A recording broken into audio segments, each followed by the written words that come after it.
നമസ്കാരം. ഇന്നത്തെ പ്രധാന വാർത്തകളുമായി ഷാജി കടക്കൽ.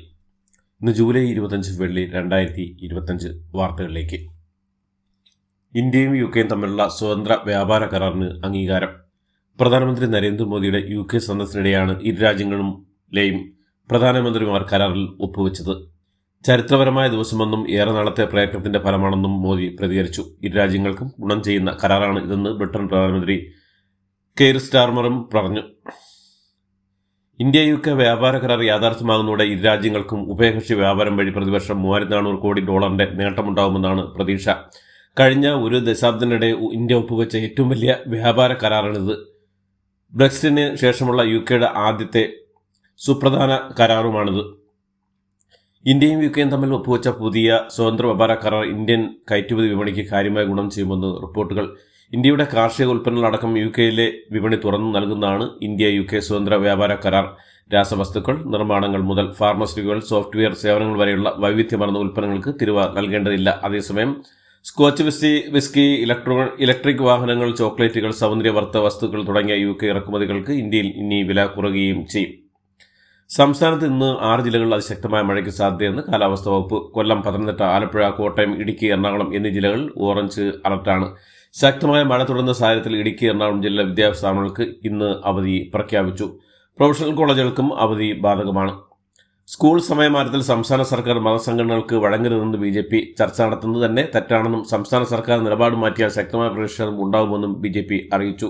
സ്കൂളുകളുടെ സമയം നിശ്ചയിക്കേണ്ടത് മതസംഘടന അല്ലെന്നും BJP പ്രതികരിച്ചു. സംസ്ഥാനത്ത് IPS ഉദ്യോഗസ്ഥർ തലത്തിൽ വൻ അഴിച്ചുപണിയുമായി സർക്കാർ. ED ഉദ്യോഗസ്ഥനെ അഴിമതി കേസിൽ കുരുക്കിയ S. ശശിധരനെ വിജിലൻസ് നിന്ന് പോലീസ് അക്കാദമിയിലേക്ക് മാറ്റി. പോക്സോ കേസ് വിവാദത്തിൽപ്പെട്ട പത്തനംതിട്ട SPക്ക് സുപ്രധാന ചുമതലയും നൽകി. പത്തനംതിട്ട SP വിനോദ് കുമാറിനെ ക്രമസമാധാന ചുമതലയുള്ള ADGP ഓഫീസിലെ അസിസ്റ്റന്റ് IG-യാണ് നിയമിച്ചത്. പകരം R. ആനന്ദ് പത്തനംതിട്ട SP ആകും.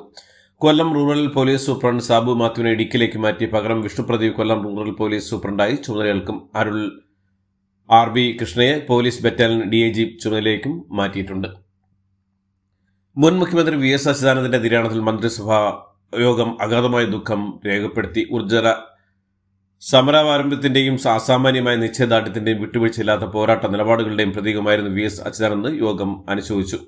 ദേശീയ സ്വാതന്ത്ര്യ സമരഘട്ടത്തെ വർത്തമാനകാല രാഷ്ട്രീയവുമായി ഇണക്കി നിർത്തിയ മൂല്യവത്തായ ഒരു രാഷ്ട്രീയ സാന്നിധ്യമാണ് അസ്തമിച്ചതെന്നും അനുശോചന യോഗത്തെക്കുറിച്ചുള്ള വാർത്താക്കുറിപ്പിൽ പറയുന്നു. മുൻ കണ്ണൂർ ജില്ലാ പഞ്ചായത്ത് പ്രസിഡന്റ് PP ദിവ്യയെ സമൂഹ മാധ്യമങ്ങളോട് അപമാനിച്ച ഇരിക്കൂർ സ്വദേശി പിടിയിൽ. ഇരിക്കൂർ ചെറുവണ്ണിക്കുന്നുമ്പൽ സ്വദേശി TK ആഷിഫിനെയാണ് പോലീസ് അറസ്റ്റ് ചെയ്തത്. 2018 കണ്ണൂർ ജില്ലാ പഞ്ചായത്ത് വൈസ് പ്രസിഡന്റായിരുന്ന PP ദിവ്യയെ സമൂഹ മാധ്യമങ്ങളുടെ അധിക്ഷേപിച്ചതിനാണ് കേസ്. മലപ്പുറം ജില്ലാ പഞ്ചായത്ത് അംഗം TP ഹാരിസിനെതിരെ മുസ്ലിം ലീഗ് നടപടി. ഇദ്ദേഹത്തെ പാർട്ടിയുടെ പ്രാഥമിക അംഗത്വത്തിൽ നിന്ന് സസ്പെൻഡ് ചെയ്തു. മലപ്പുറം ജില്ലാ പഞ്ചായത്തിന്റെ പത്തുകൾ ലാഭവിഹിതം വാഗ്ദാനം ചെയ്ത് പലരുന്നായി പണം തട്ടിയെന്ന പരാതിയിലാണ് നടപടി. ഷാർജയിൽ ദുരൂഹ സാഹചര്യത്തിൽ മരിച്ച കൊല്ലം ചവറ സ്വദേശി അതുല്യയുടെ മൃതദേഹം നാട്ടിലെത്തിക്കുന്നത് വൈകും. ഫോറൻസിക് ഫലം ഇനിയും ലഭിച്ചിട്ടില്ല. വാരാന്ത്യ അവധി കഴിഞ്ഞ ഉടൻ തുടർ നടപടികൾ തീരാൻ തിങ്കളാഴ്ച ആയേക്കും എന്നാണ് വിവരങ്ങൾ. മൃതദേഹത്തിലെ പാടുകൾ വിശദമായി പരിശോധിക്കാൻ മരണത്തെക്കുറിച്ച് അന്വേഷണം ആവശ്യപ്പെട്ടു. അതുല്യയുടെ സഹോദരി അഖില ഷാർജ പോലീസിന് പരാതി നൽകിയിട്ടുമുണ്ട്. ഇടുക്കി കരിമ്പനിൽ തെരുവായ ആക്രമണം. കടയിലും റോഡിലുമായി നിന്നിരുന്ന 4 പേർക്കാണ് കടിയേറ്റത്. ആക്രമിച്ച നായ പിന്നീട് ചത്തനിലയിൽ കണ്ടെത്തി. പരിക്കേറ്റവർ ഇടുക്കി മെഡിക്കൽ കോളേജ് ആശുപത്രിയിൽ ചികിത്സ തേടിയിട്ടുണ്ട്. വാളയാർ എക്സൈസ് ചെക്ക് പോസ്റ്റിൽ നടന്ന വാഹന പരിശോധന. സ്വകാര്യ ബസ്സിലെ യാത്രക്കാരിൽ നിന്ന് 7 കിലോഗ്രാം കഞ്ചാവ് പിടിച്ചെടുത്തു. മലപ്പുറം താണൂർ സ്വദേശി അരുൺ CP ആണ് കഞ്ചാവുമായി പിടിയിലായത്. മലപ്പുറത്ത് വെച്ച് ചില്ലറ വിൽപ്പന നടത്തുന്നതിനായി കൊണ്ടുവന്നാണ് വിവരങ്ങൾ. കാസർഗോഡ് ചെറുവത്തൂരിൽ വീരമലക്കുന്നിലെ മണ്ണിടിച്ചിൽ വിഷയത്തിൽ രാജ്ഭവൻ ഉണ്ടെത്താൻ MP കേന്ദ്രമന്ത്രി നിതിൻ ഗഡ്കരിയോട് പരാതി പറഞ്ഞു. മെഗാ കൺസ്ട്രക്ഷൻ കമ്പനിക്ക് ആത്മാർത്ഥതയില്ലെന്നും 1.75 കോടി രൂപയുടെ മണ്ണ് കമ്പനി കടത്തിയെന്നും MP ആരോപിച്ചു. കമ്പനിക്കെതിരെ നടപടിയെടുക്കുമെന്ന് മന്ത്രി ഉറപ്പു നൽകിയതായും MP പറഞ്ഞു. കോഴിക്കോട് കുറ്റ്യാടി ചൂരണിയിൽ നാട്ടുകാർക്ക് അരികിലേക്ക് പാഞ്ഞെടുത്ത് കാട്ടാന. സ്ഥലത്ത് പ്രക്ഷയിക്കുന്ന ആളുകൾക്കിടയിലേക്കാണ് ആന പാഞ്ഞുവന്ന് പ്രദേശികൾ തലനാരിഴയ്ക്ക് രക്ഷപ്പെടുകയായിരുന്നു. സ്ഥലത്ത് തുടർച്ചയായ കാട്ടാന ശല്യം അനുഭവപ്പെടുന്നതിൽ നാട്ടുകാർ പ്രതിഷേധം ശക്തമാക്കിയിരുന്നു. രാവിലെ സംഭവ സ്ഥലത്തെത്തിയ വനംവകുപ്പ് ഉദ്യോഗസ്ഥരെയും നാട്ടുകാർ തടഞ്ഞിരുന്നു. താൻ യമനിൽ ആരുടെയും തടവിലില്ലെന്ന് നിമിഷപ്രിയയുടെ അമ്മ പ്രേമകുമാരി. മകളെ യമനിൽ വിട്ട് നാട്ടിലേക്ക് വരാൻ കഴിയില്ലെന്നും ആരും നിർബന്ധിച്ച് യമനിൽ പിടിച്ചുവച്ചില്ലെന്നും അനാവശ്യ പ്രചരണങ്ങൾ നടത്തരുതെന്നും അമ്മ പ്രേമകുമാരി ഫേസ്ബുക്ക് വീഡിയോയിലൂടെ ആവശ്യപ്പെട്ടു. സർക്കാർ അംഗീകൃതമെന്ന അവകാശവാദം ഉന്നയിച്ച് ഓൺലൈൻ ട്രേഡിംഗിന്റെ പരസ്യം യൂട്യൂബ് വഴി പ്രചരിപ്പിച്ച് പണം തട്ടിയ ദില്ലി സ്വദേശി അറസ്റ്റിൽ. നോർത്ത് വെസ്റ്റ് ദില്ലി പിതംപുര സ്വദേശി ഇന്ദർപ്രീത് സിംഗ് ആണ് അറസ്റ്റിലായത്. ട്രേഡിംഗ് നടത്തിയാൽ മികച്ച ലാഭം നൽകാമെന്നും കേന്ദ്ര സർക്കാർ അംഗീകൃത വെബ്സൈറ്റാണെന്നും യൂട്യൂബിലൂടെ കാഴ്ചക്കാരെ വിശദീകരിച്ചുകൊണ്ട് അക്കൗണ്ടുകളിൽ പണം നിക്ഷേപിച്ച് തട്ടിപ്പ് നടത്തുകയായിരുന്നു. അന്തരിച്ച രാഷ്ട്രീയ നേതാക്കളെ അധിക്ഷേപിച്ചുള്ള പോസ്റ്റിലെ വിനായകനെതിരെ യൂത്ത് കോൺഗ്രസിന്റെ പരാതി വി.എസ്. അച്യുതാനന്ദൻ, ഉമ്മൻചാണ്ടി, മഹാത്മാഗാന്ധി, ജവഹർലാൽ നെഹ്റു, ഇന്ദിരാഗാന്ധി, രാജീവ് ഗാന്ധി, കെ. കരുണാകരൻ, ജോർജ് ഈഡൻ എന്നിവർക്കെതിരെയായിരുന്നു പോസ്റ്റ്. അന്തരിച്ച രാഷ്ട്രീയ നേതാക്കന്മാരെ ആക്ഷേപിച്ചുകൊണ്ട് പോസ്റ്റിട്ട നടൻ വിനായകന് ഭീഷണിയുമായി യൂത്ത് കോൺഗ്രസ് സംസ്ഥാന സെക്രട്ടറി PA നോബൽകുമാർ. ഇനിയും നിലനിർത്താൻ കഴിഞ്ഞില്ലെങ്കിൽ കൈക്കരുത്തുള്ള യൂത്ത് കോൺഗ്രസ് എറണാകുളത്തുണ്ടെന്ന് വിനായകൻ അറിയുമെന്നും നോബൽകുമാർ തന്റെ ഫേസ്ബുക്കിൽ പറയുന്നു. ലോക്സഭാ തെരഞ്ഞെടുപ്പിടെ വടകരയിലുണ്ടായ കാപ്പർ സ്ക്രീൻ ഷോട്ട് വിവാദത്തിൽ CPI കോഴിക്കോട് ജില്ലാ സമ്മേളനത്തിൽ CPM-ന് വിമർശനം. വടകരയിലെ തോൽവിക്ക് കാപ്പർ സ്ക്രീൻ ഷോട്ട് വിവാദം വഴിയൊരുക്കുന്നതാണ് പ്രതി സമ്മേളനത്തിൽ വിമർശനം ഉയരുന്നത്. കാഞ്ഞങ്ങാട് പ്രായപൂർത്തിയാകാത്ത പെൺകുട്ടി പ്രസവിച്ച് 10ാം ക്ലാസ്സിൽ പഠിക്കുന്ന കുട്ടിയാണ് പ്രസവിച്ചത്. കുട്ടിയെ പീഡിപ്പിച്ചത് ആരാണെന്ന് തിരിച്ചറിഞ്ഞിട്ടില്ല. ഇതിനായി DNA പരിശോധന നടത്തുമെന്ന് പോലീസ് അറിയിച്ചു. പെൺകുട്ടിയുടെ മൊഴി രേഖപ്പെടുത്തും. പെൺകുട്ടിയുടെ മാതാവിന്റെ മൊഴി എടുത്തിട്ടുണ്ട്. പ്രതി ഇവരുടെ ഒരു ബന്ധുവാണെന്ന് സംശയിക്കുന്നതായി അന്വേഷണ സംഘം അറിയിച്ചു. ഇടുക്കി പീരുമേട്ടിൽ വനത്തിനുള്ളിൽ വെച്ച് ആദിവാസി സ്ത്രീ സീത മരിച്ചത് കാട്ടാന ആക്രമണം തന്നെയാണെന്ന് പോലീസ് നിഗമനം. ശരീരത്തിലെ പരിക്കുകൾ കാട്ടാന ആക്രമണത്തിലുണ്ടായതാണെന്ന് പോലീസിന്റെ കണ്ടെത്തൽ. വാരികളിൽ ഒടിഞ്ഞ് കാട്ടാന ആക്രമണത്തിലും തോളിലിട്ട് ചുമന്നുകൊണ്ട് വരുമ്പോഴുണ്ടായത് ആകാമെന്നാണ് പോലീസിന്റെ പ്രാഥമിക വിലയിരുത്തൽ. താരാസംഘടന അമ്മയുടെ ഓഗസ്റ്റ് 15 നടക്കാനിരിക്കുന്ന ഭരണസമിതി തെരഞ്ഞെടുപ്പിലേക്കുള്ള പത്രികാ സമർപ്പണം അവസാനിച്ചപ്പോൾ ആകെ ലഭിച്ചത് 93 പത്രികകൾ. സംഘടനാ തെരഞ്ഞെടുപ്പിലെ ആരോപണ വിധേയർക്കും മത്സരിക്കാമെന്ന് നടി സരയു അഭിപ്രായപ്പെട്ടു. തങ്ങൾ കോടതിയിലല്ലെന്നും 500 പേർ മാത്രമേ ഉള്ള സംഘടനയാണെന്നും സരയു മാധ്യമങ്ങളോട് അഭിപ്രായപ്പെട്ടു.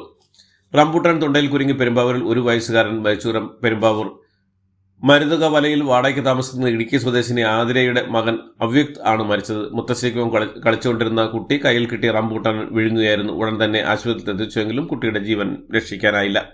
പാലക്കാട് വടക്കാഞ്ചേരി കാരാപ്പറ്റയിൽ നേഘ എന്ന യുവതി 10 വീട്ടിൽ തൂങ്ങിമരിച്ച സംഭവത്തിൽ ഭർത്താവ് പ്രദീപിനെതിരെ ആത്മഹത്യാ പ്രേരണം കുറ്റി ചുമത്തി പോലീസ് കേസെടുത്തു. യുവതിയുടെ തൂങ്ങിമരണമാണെന്ന് പ്രാഥമിക പോസ്റ്റ്മോർട്ടം റിപ്പോർട്ടിൽ കണ്ടെത്തിയിരുന്നു. മരണത്തിൽ നേഘയുടെ ഭർത്താവ് പ്രദീപിന്റെ പങ്ക് ആരോപിച്ച് ബന്ധുക്കളും രംഗത്തെത്തിയിരുന്നതിന് പിന്നാലെയാണ് അസ്വാഭാവിക മരണത്തിന് പാലക്കാട് ആലത്തൂർ പോലീസ് കേസെടുത്തത്.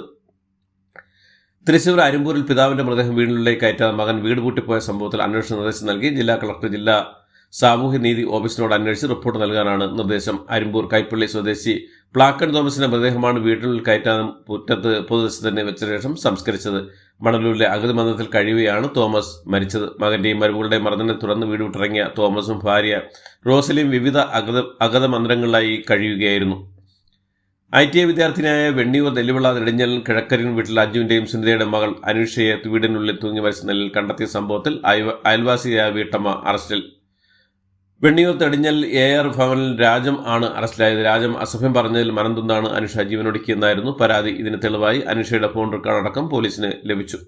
പ്രായമായ മാതാപിതാക്കളെ പരിചരിക്കുന്ന ഉൾപ്പെടെയുള്ള വ്യക്തിപരമായ ആവശ്യങ്ങൾക്കായി കേന്ദ്ര സർക്കാർ ജീവനക്കാർക്ക് 30 ദിവസം വരെ അവധിയെടുക്കാമെന്ന് കേന്ദ്ര പേഴ്സണൽ സഹമന്ത്രി ജിതേന്ദ്ര സിംഗ് വ്യാഴാഴ്ച രാജ്യസഭയിൽ പറഞ്ഞു. കേരളത്തിലെ ദേശീയപാത 66-ൽ 15 ഇടങ്ങളിൽ തകരാറുകൾ കണ്ടെത്തിയതായി കേന്ദ്രം. കൂരിയാട് ദേശീയപാത ശേഷം നിയോഗിച്ച ആദ്യ സമിതി സർക്കാർ നൽകിയ റിപ്പോർട്ടിലാണ് കണ്ടെത്തൽ.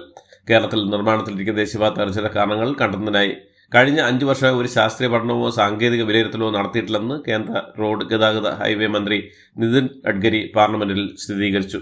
ഇതോടുകൂടി ഇന്നത്തെ വാർത്തകൾ അവസാനിക്കുന്നു. എല്ലാവർക്കും നന്ദി, നമസ്കാരം.